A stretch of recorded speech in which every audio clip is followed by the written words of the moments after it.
kita telah sampai pada bagian akhir dari pembahasan hari ini. Sebagai rangkuman, ingatlah bahwa tata letak, struktur, dan presentasi adalah 3 pilar utama yang secara fundamental menentukan kualitas sebuah portofolio. Ketiganya bekerja saling melengkapi untuk membangun persepsi audiens terhadap profesionalisme kalian. Poin terpenting yang harus kalian bawa pulang adalah karya yang biasa saja bisa terlihat luar biasa dengan penyajian yang tepat. Melalui tata letak yang bersih, struktur yang bercerita, dan presentasi teknis yang prima, kalian memberikan nilai tambah yang signifikan pada setiap aset visual yang kalian miliki.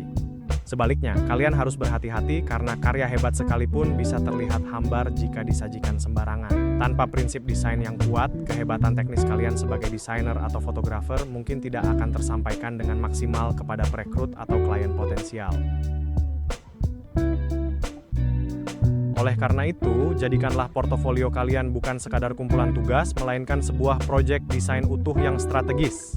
Dengan menguasai 3 pilar ini, kalian tidak hanya menunjukkan apa yang bisa kalian buat, tetapi juga menunjukkan siapa kalian sebagai seorang profesional yang teliti dan berorientasi pada kualitas.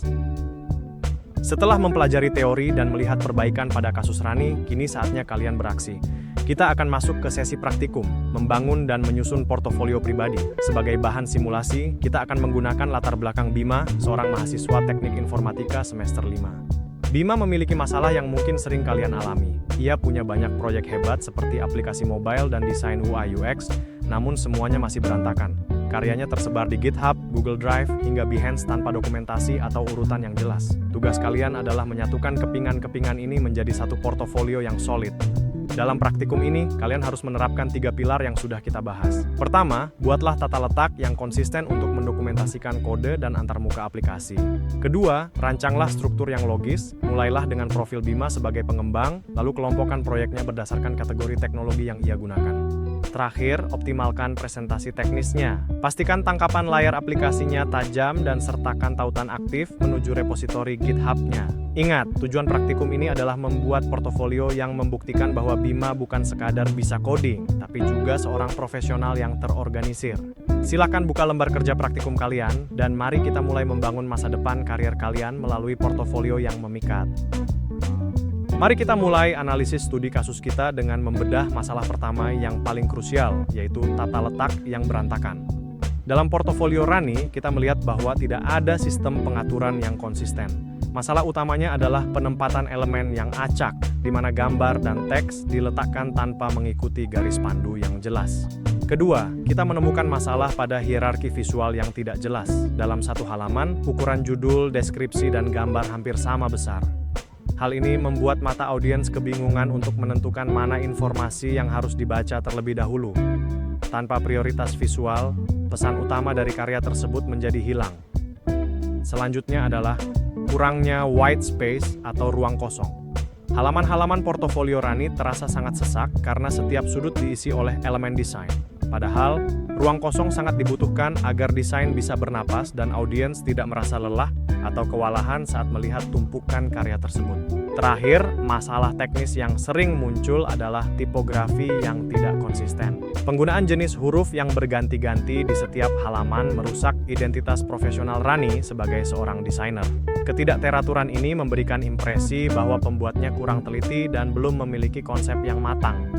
Kombinasi dari masalah-masalah tata letak ini membuat portofolio yang sebenarnya berisi karya bagus, justru terlihat amatir dan tidak meyakinkan bagi para perekrut di industri kreatif.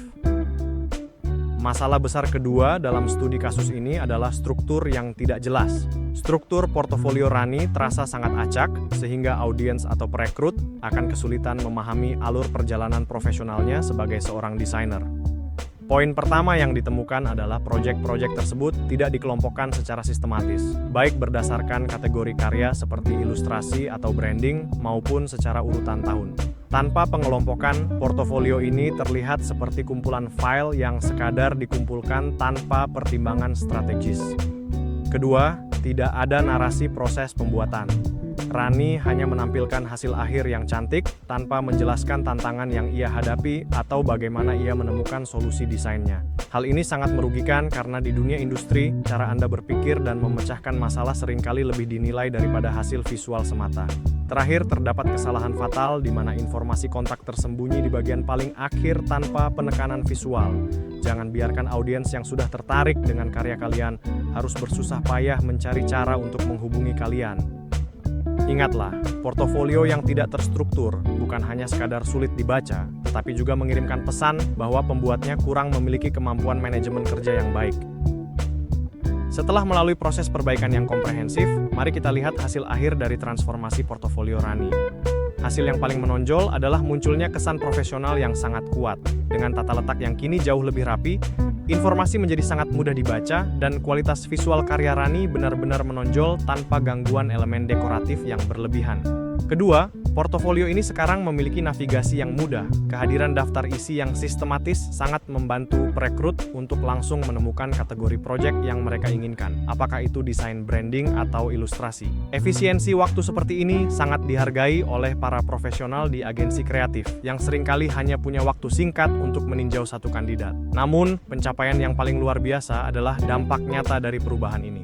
Hanya dalam waktu 2 minggu setelah Rani mengirimkan versi portofolio terbarunya, ia langsung mendapatkan undangan wawancara dari 3 agensi berbeda. Ini membuktikan bahwa konten yang bagus jika tidak dikemas dengan prinsip desain yang benar, maka peluang emas bisa terlewatkan begitu saja. Kasus Rani mengajarkan kita bahwa portofolio bukan sekadar kumpulan tugas kuliah, melainkan alat pemasaran diri yang strategis. Dengan tata letak, struktur, dan presentasi yang prima, kalian tidak hanya menunjukkan bakat, tetapi juga kesiapan kalian untuk terjun ke dunia profesional.